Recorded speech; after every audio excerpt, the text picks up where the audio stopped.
Jesus came from the Lord China. A new spiritual nourishment from that source. Christianity is really all about Christ. It is about the person, the thoughts, the teachings, the deeds of Jesus Christ. Ang kailangan lamang po natin laging bigyan ng priority is to keep falling in love with Jesus.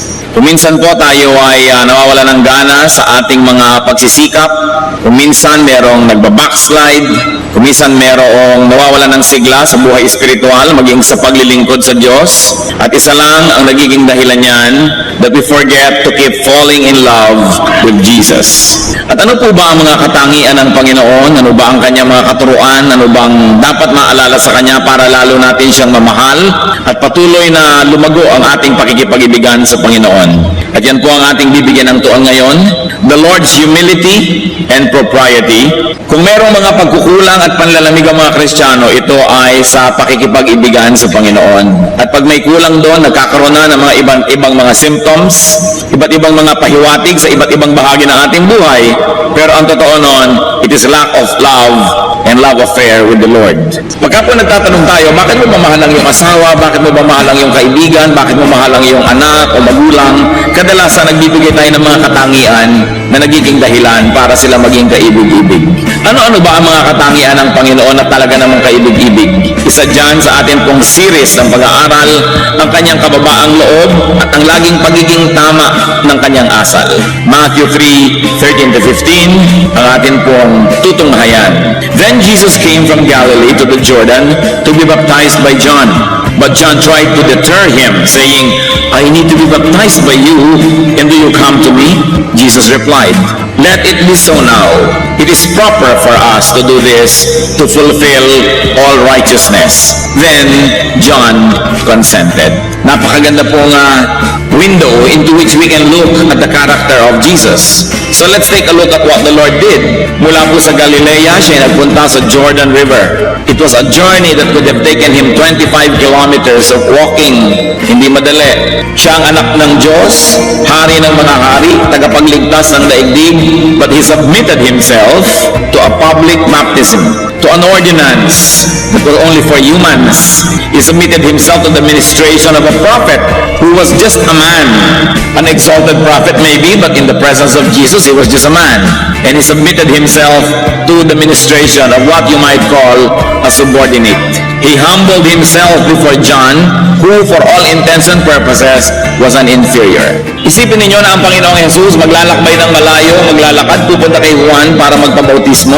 John, who was full of the Spirit, quickly understood the implications. And John did not want to place himself above Jesus. He tried to stop the Lord. Nung makita ni Juan na eto nito ang Panginoon at magpapabautismo sa kanya, sabi, naku, hindi po yata tama ito.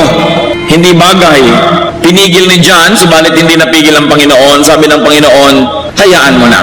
Tuklin natin ang lahat ng mga tamang gawin. At least for now, let us do all of this because this is proper. Si Juan, sa Matthew 3:11, sinasabi niya sa mga tao, I baptize you with water for repentance. But after me will come one who is more powerful than I, whose sandals I am not fit to carry. He will baptize you with the Holy Spirit and with fire. Kung minamalaki na ng mga tao ang ginagawa ni John, sabi ni John, maliit na bagay ito. Binabautismahan ko lang kayo ng tubig na nanggagaling dito sa ilog na ito. May kasunod ako, may darating na pinaghahawian ko ng daan. Siya ang the real thing, sabi niya. Siya ang magbabautismo sa inyo ng Espiritu Santo at ng apoy. Siya ang tutupok ng inyong mga kasamaan at mga karumihan at maglilinis sa inyo na hindi ako karapat-dapat na bitbitin ang kanyang sapin sa paa. Pagkatapos, narito ngayon ang Panginoong Jesus, magpapabautismo kay John, baligtad. But Jesus insisted. For now, sabi niya, sige na. It is proper and in order to complete the requirements. It is the proper, the correct, the beneficial thing to do at this time. So what can we learn about the Lord here? That the Lord was proper. He was proper. He obeyed the rules. He did not seek VIP treatment. And He showed and He led the way. Sabi naman niya sa John 14:6, I am the way. His way is the way. It is not just a way among many ways. It is the way. Kaya nakikita natin dito, napakagaling niya. Kung saan niya pinapupunta at pinadadaan ang kanyang mga tagasunod, ang kanyang mga anak, nauna na niyang daanan. Maging ang pagsunod sa tubig ng bautismo, sinunod niya. Wala siyang ipinagagawa sa atin na di niya naunang gawin.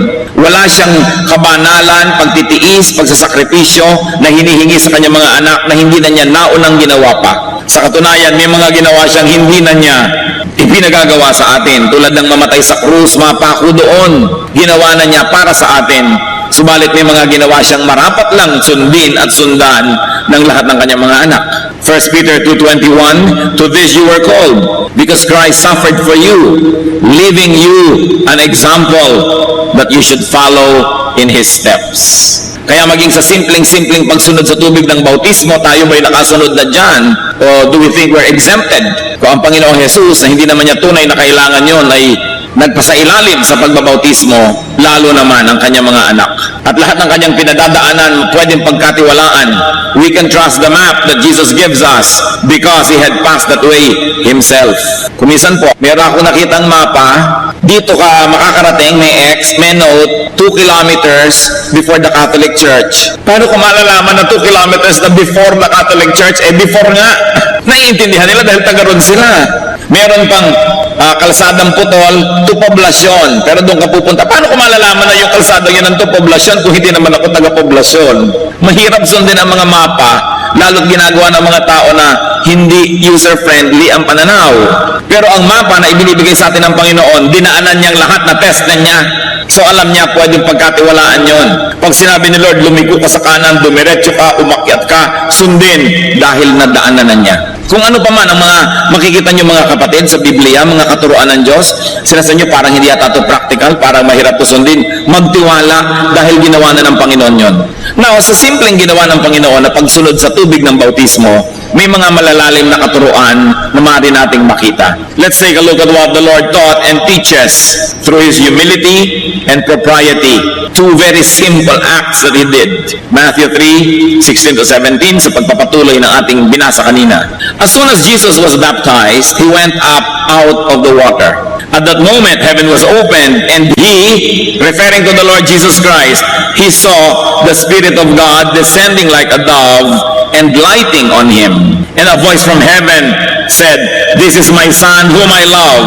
With Him I am well pleased." And He, the Lord Jesus Christ, heard it. After the event, because of the event that the Lord was humble, the Spirit of God descended and lighted on Him. And the Father in heaven affirmed Jesus as His Son, beloved by Him, pleasing to Him. Jesus saw and heard these wonderful events. His humility and correctness made Him see and made Him hear. Tayo po ba nakakakita ng dapat makita? Nakakarinig ng dapat marinig? Maaaring may mga bahagi ng ating buhay na merong dapat na tayong nakita, karunungan, realization, katotohanan, pero hindi natin nakita dahil tayo nagmamataas. Maaaring merong pagtutuwid, direksyon na ibinibigay, pero hindi natin marinig dahil tayo binibingi ng ating mga kataasan, mga kayabangan. Pag tayo hindi na lumalagay sa lugar, sobrang taas ng pagtingin sa ating sarili, nabubulag tayo sa mga dapat makita, nabibingi tayo sa mga dapat marinig. But the Lord's humility exalted Him. Luke 18:14, everyone who exalts himself will be humbled, and he who humbles himself will be exalted. Nangyayari na po ito sa sanlibutan, subalit ang malungkot, kuminsan ay nangyayari pa rin maging sa mga anak ng Diyos, maging sa mga lingkod ng Diyos, na itinataas ang kanilang sarili, higit sa dapat nilang kalagyan, at least for that moment. Dapat ganito ako, dapat ako bigyan ng church ng kotse, dapat bigyan ako ng laptop, dapat bigyan ako ng malaking bakasyon, bigyan ako ng allowance, bigyan ako ng ganyan at ganito. Pero tingnan mo, may bunga ba? Ano ang bunga? Wala namang bunga, ay gustong pumitas. Kasi nagmamataas, itinataas ang sarili. Dapat ba inaway ganito na ako? Dapat ay umasenso na ako? Wala po bang Diyos sa langit na nakakakita ng lahat ng bagay? Isang Diyos na makatarungan na hindi ka ba niya bibigyan ng dapat mong matanggap kung talagang karapat-dapat? But a person can only known by his fruits. Sabi ni Lord, you will know them by their fruits. Huwag kayong padadaya sa mga pangako. Huwag kayong padadaya sa mga magagandang salita. Huwag kayong mga padadaya sa nakikita niyong potential, sapagkat potential parang yon. Sinusukat ang isang tao, lalo't ang Kristiyano, lalo't ang lingkod ng Diyos sa kanyang bunga, sa kanyang nakaraan, hindi sa kanyang ipinapangakong darating pa lang. Kasi baka tayo matanso, maraming mga tubog sa ginto. Akala mo ginto, pero hindi pala nung nabasa ng suka, nalaman mo, tanso. Sapagkat itinataas ang sarili, nakabaligtaran ng nakakapagpalugod sa Diyos. Humility, propriety pleases the Father in heaven. Dahil ang Panginoong Yesus ay nagpakambaba, nadinig niya ang tinig ng Ama sa langit, ikaw nga ang anak kong kinalulugdan ko't aking pinakamamahal. At ang Espiritu ng Diyos ay lumapag sa kanya na mistulang kalapati. Napuspos siya ng Espiritu. Nakikita, nadidinig yung patotoo ng langit na ito nga'y kinalulugdan ng Diyos. Baka tayo'y madaya, mga kapatid. Kailangan nakikita at nadidinig na kinalulugdan nga ng Diyos ang ating pagtitiwalaan. At yan ay nakikita sa bunga. At anong unang-unang bunga? Humility. Pagpapakumbaba, hindi pagtataas sa sarili. Hindi pagpuri sa iba at pamimintas sa bala ng nakapaligid. Hindi sa pagputol ng ulo ng mga nasa paligid para ikaw agmatir ang pinakamataas at matangkad dahil pinugutan mo ng ulo ang iyong mga katabi. Hindi natutulog ang Diyos sa langit. Siya'y may katarungan at ibubunyag niya ang lahat ng ating mga kayabangan, ang ating mga kapalaluan, ang ating mga pagmamataas. May itinuturo dito ang Panginoon sa atin sa pagpunta niya kay Juan Bautista. Go to your John the Baptist. Go to the Lord's prophet, to the Lord's anointed. Go to the Lord's instrument. Siya ang pupuntahan, hindi siya ang papupuntahin sa atin. Mahirap ba sa Panginoong Jesus na sabihin, tawagin niyo si John at bautismohan ako dito. Pero siya ang nagsadya. Siya pa nga ang anak ng Diyos. Pero siya ang nagsadya doon sa lingkod ng Diyos. 2 Kings 1:9-10, meron pong isang haring palalo. Ang lakas ng loob na ipatawag ang propeta. Then he sent to Elijah a captain with his company of 50 men. Biro nyo, isang kapitan sa hukbo at may kasamang 50 sundalo. The captain went up to Elijah, who was sitting on the top of a hill, and said to him, Man of God, the king says, come down. Sabi ng kapitan, lingkod ng Diyos, pinatatawag ka ng hari, manaog ka. Elijah answered the captain, If I am the man of God, may fire come down from heaven and consume you and your 50 men. Then fire fell from heaven and consumed the captain and his men. Isipin ninyo. Sabi niya, lingkod ng Diyos, bumababa ka dyan, pinapatawag ka ng hari. Sabi naman ng propeta, kung totoo ang sinabi mo na ako'y lingkod ng Diyos, kung ganon ako'y pinagpapalat pakikinggan ng Diyos, nawa ay umulan ng apoy at masunog kayong lahat dyan. And instantly, umulan ng apoy at nasunog na silang lahat. Isang leksyon, huwag nagmamataas, huwag ipinapatawag ang lingkod ng Diyos, kahit ka donor, kahit ka nagbibigay. Do not make God's servant come to you unless you are bedridden or in prison. Alam niyo ng Diyos, kaya malaki yung itinuturo niya, visit the sick, visit those in prison, kasi alam niya hindi makakalapit sa mga lingkod ng Diyos. So sa ganung mga pagkakataon, dapat ang lingkod ng Diyos ang lumapit. But on all other instances, you go to the servant of God, just like Jesus did. Siya na nga yung hari ng mga hari, ginawa niya, tapos tayo pa ang hindi sumunod doon. Let your John minister to you. No matter how superior you may feel, no matter how superior you may think of yourself, or no matter how superior you may actually be, submit to God's chosen servants. Hindi ko meron kang PhD in English literature, ayaw mo na umaten sa Bible study na hindi makapronounce ng F ang teacher. Kasi hindi naman grammar school yon. Ngayon, siyempre, maganda kung nakakapronounce ka ng V at F. Pero huwag mong hayaan na yung edukasyon mo, yung sa palagay mo yung mataas mong kalagayan, ay maging hadlang para ka magpakumbaba sa presensya ng lingkod ng Diyos. Kung siya man ay hindi nagkaroon ng pribilehiyong magkaroon ng mataas sa pinag-aralan, kung siya ang ginagamit ng Panginoon, ay magpakumbaba ka. Nakita niyo po yung qualification ng Panginoon at ni John the Baptist, pagkalayo-layo naman noon, sobrang layo, pero siya ay nagpakumbaba. Si John ayaw nga sabi niya, hayaan mo na, itong marapat, itong tama, gawin natin. Hebrews 13:17, obey your leaders and submit to their authority. Gaano karaming mga anak ng Diyos ang nag-obey sa kanilang leaders at nagsasubmit sa authority? Gaano karaming mga assistant pastor, mga choir director, mga Sunday school teacher o principal ang hindi sinusunod ang kanilang pastor? Nagre-rebellion, Gusto magtayo ng sarili nilang mga kaharian. Obey your leaders and submit to their authority. Whoever aspires to be a leader must first be obedient to his own leader. Kaya kung hindi siya obedient, nakikita nyo na, hindi ito ang material to become another leader. Huwag tayong mapadaya sa mga pangakot magagandang mga salita. Si Hitler may napakagandang magsalita, subalit napahamak ang halos ay kalahati ng mundo dahil sa ganda niya magsalita at mga naghikayat na sumunod sa kanyang mga panunukso. Ano po ang sabi ng Hebrews 13:14? They keep watch over you as men who must give an account. Obey them so that their work will be a joy, not a burden, for that would be of no advantage to you. Masyado pong casual ngayon ng maraming Kristiyano. They obey only as their convenience allows.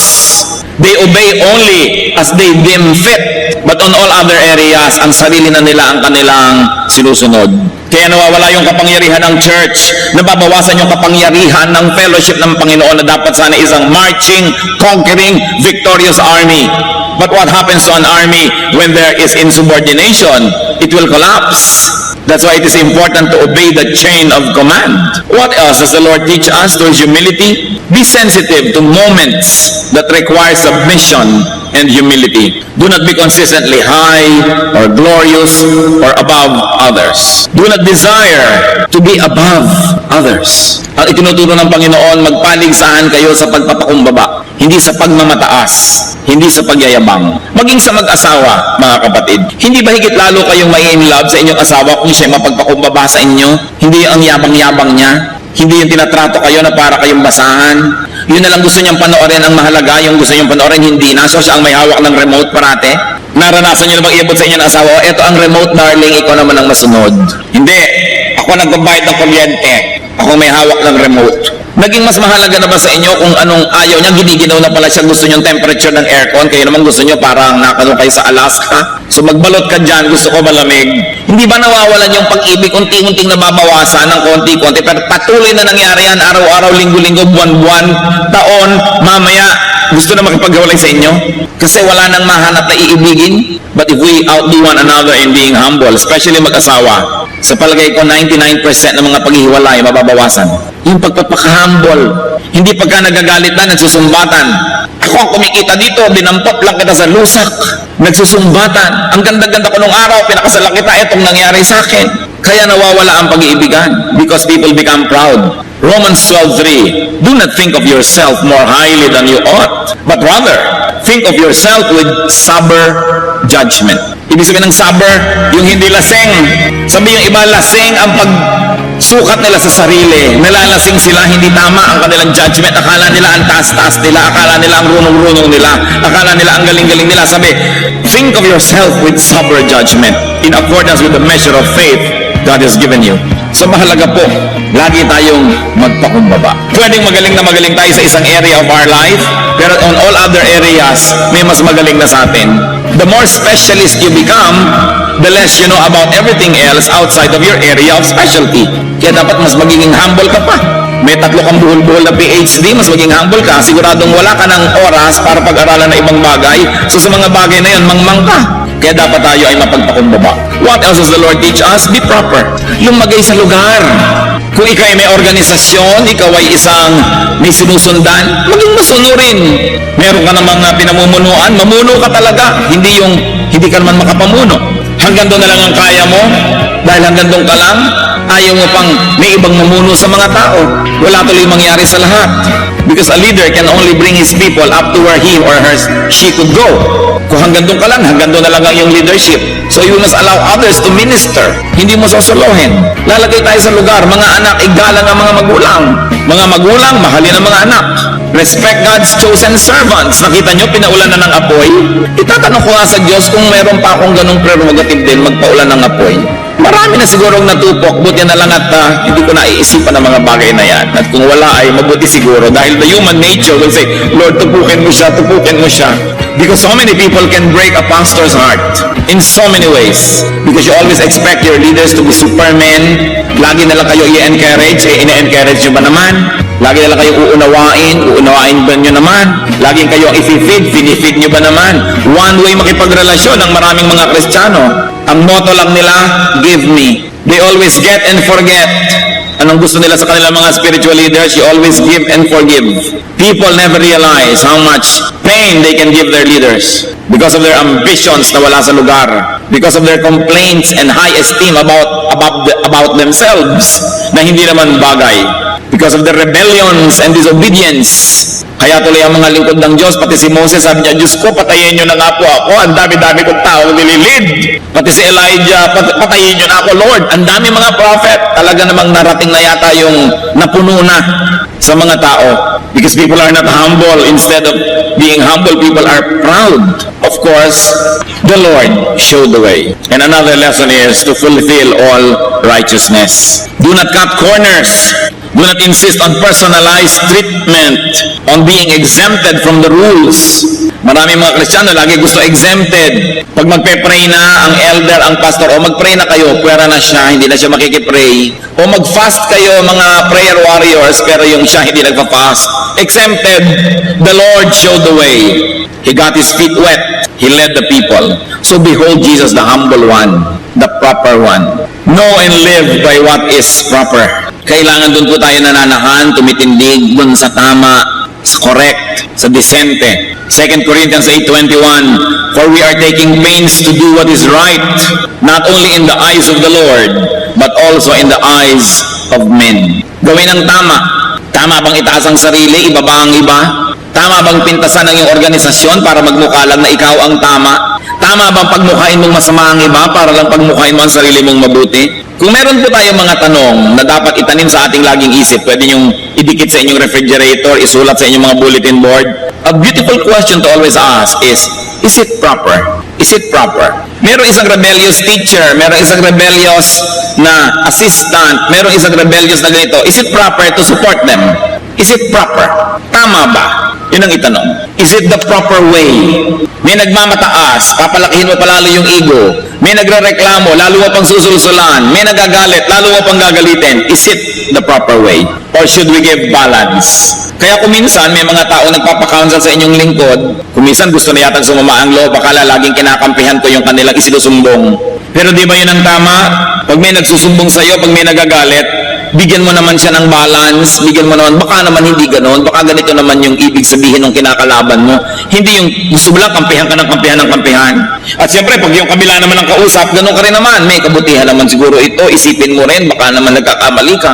Maliban na lang ang gusto niya sa counselor, sul-sol. At kakampihan kayo lagi agad. Di hindi tayo nagka-balance. Kayo ba nagpapakounsel, tatanungin ko, teka muna kapatid, gusto mo bang humingi ng payo o gusto mong humanap ng kakampi? Linaw-linawin mo kung anong pakay mo. Kasi kung kakampi lang ang hanap mo, hindi ka dito dapat maghanap. Maghanap ka sa iyong mga kaya mag-anak. Alam niyo naman, maraming ka mag-anak, bulag. Kahit ano na ang ginagawang kasamaan ng mga anak, kakampi pa rin. Kahit anong kamalian. Nakakita na ba kayo ng magulang na yung anak ko kasi masama na-influence tuloy yung mga kabarkada niya? Wala pa akong nadinig na ganun. Mabuti ang anak ko. Masama ang mga kabarkada niya. Siya ang na-influence. Siyempre, yung mga magulang naman ng kabarkada yun, yun din na sinasabi, mabuti ang anak ko. Yung kabarkada na yun ang masama. Dapat ang mga magulang hindi bulag. Maraming mga kasamaan ng ating mga anak ay hindi tuloy na puputol, hindi na itatama dahil kinukonsente. Lagi na lang inuunawa. But look at the Lord Jesus Christ. His humility teaches us, if we are wrong, we are wrong. If our children are wrong, let's admit it. Hindi lagi natin yan na ipaglalaban. Hindi natin kailangan ng kakampi. Ang kailangan natin yung katotohanan, yung tama, yung mabuti. So the Lord, the Lord is really very lovable. What He did by going to John accomplished another thing. He honored and endorsed John. Si John ba naman na mula pa sa pagkabata ay nagtitiis na hindi kumain ito, hindi uminom noon, hindi gawin ito dahil siya isang lingkod ng Diyos? So the Lord endorsed him before everybody. Look, I am Jesus of Nazareth, the Son of God, but I submit to His baptism. Inonor niya yung lingkod ng Diyos. Of course, a practical lesson we can learn is to honor God's faithful servants. Remember, faithful servants. Hindi lahat ng servants faithful. 1 Timothy 5:17, the elders who direct the affairs of the church well. Merong well, Hindi basta nagdidirect. The elders who direct the affairs of the church well are worthy of double honor.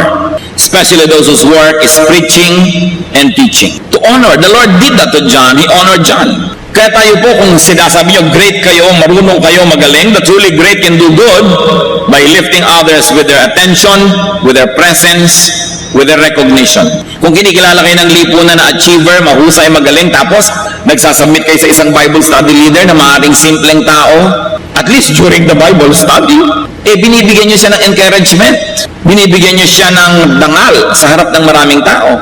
Pero yung hihiya-hiyain ninyo, sa palagay nyo, mas marami kayong alam, paglalaruan ninyo at lilituhin nyo nagtuturo sa inyo, kaya marami tuloy natatakot magturo. Then you don't advance the work of God. If there is really glory in your personality, if that is really possible at all, rub your gold on others. Kung kayo isang mahal na tao, by attending a Bible study, you glorify the group and you honor the leader. Nakakatulong kayo.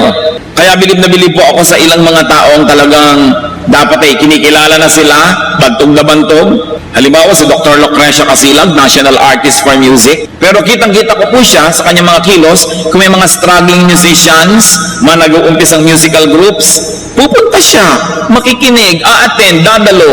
Hindi siguro para matuto pa siya dahil napakarami na niyang alam, pero kung ano man ang meron siya na dangal, inililipat niya doon sa kanyang pinupuntahan para umattend siya. If you think you're a very important person, then you should go to events that are not so important so that you can give importance to it and so that you can encourage people. It is important to be like that, to be supportive. Meron naman ako isang kilala na sikat din na national level sa pagsasayaw. Pagkatapos merong isang nag-uumpisa palang magturo nung sayaw sa isang seminar. Pagkatapos magturo, tumayo siya at sinira niya lahat yung itinuro noon. Sabi niya, ako ang authority, hindi ganyan, ganito dapat. Nakasbasag siya ng puso ng isang nag-uumpisa pa lamang. Hindi naman ikamamatay yung nadinig ng mga nakinig, hindi niya kailangang ibahin doon sa oras na yun mismo. Ito'y maling paggamit ng authority or glory. If you think you're very good, encourage those who are just starting. Don't kill their enthusiasm. Kaya mahalaga yung pagiging mapagpakumbaba. And we should love the Lord for His humility, for His propriety, His social correctness, and to love the Lord for His respect for the system. Meron siya respeto doon sa system. And if you're going to love people for humility, for their propriety and respect for the system. Brothers and sisters, let's be more personal. Let's be more lovable by being humble ourselves, by our correctness and properness, by our respect for the system. Let's be like Jesus. And one reminder, do not abuse the humble. Hindi naman kung may mapagpakumbaba ay aapihin mo na. Hindi kung may mapagbigay at mapagpaubaya ay lagi nang ikaw ang mauuna. Recognize and do not abuse other people's humility so that you will encourage them to continue being humble. And you will teach lessons to those who are watching that they too can be humble because the humble people don't get abused. Kumusta po ang ating humility quotient? Panginoong Diyos, sa sandaling ito, nagpapasukat po kami sa inyo, nagpapasuri. Pakicheck niyo, Panginoon, ang kalagayan ng aming kababaang loob. We know, O Lord, that you don't want us proud. Satan wants us proud. Because when we are proud, nobody likes us. When nobody likes us, we're alone. And when we are alone, it is easy for Satan to manipulate us. Give us this wisdom to understand, O God, that it is in humility where victory is. Victory is in humility, not in arrogance. That arrogance is of the devil. That pride was the sin of Satan. Lord, check our hearts. We like to learn from you, Lord Jesus, to be humble, to be correct, to be proper. Mga kapatid, sino man sa atin ngayon ang nagnanais humingi sa Panginoon ng dagdag pang mga grasya upang matuto tayo maging mapagpakumbaba, sa kanilalagyan nyo sa inyong pag-upo, manalangin sa Panginoon. Ihingi natin ang tawad ang ating mga kayabangan. Ihingi natin ang tawad ang ating mga pagmamataas. At sikapin din humingi ng tawad sa taong nasasaktan natin. Bunga ang hinahanap sa atin ng Diyos. Kabutihang loob, kababaang loob, hindi lang aksyon, hindi lang yung nakikita ng tao na performance, puso na mapagpakumbaba. Kung meron sa atin na dahil sa mga tinamasang tagumpay naging mayabang, isang paalala ito ngayon. Do not harden your heart as in the rebellion, but be humble. We are nothing, we can do nothing, we can have nothing on our own. Everything is God's grace. Sa ilang saglit ng katahimikan, makipagniig sa Diyos. The Lord hears. Let's be silent before the Lord.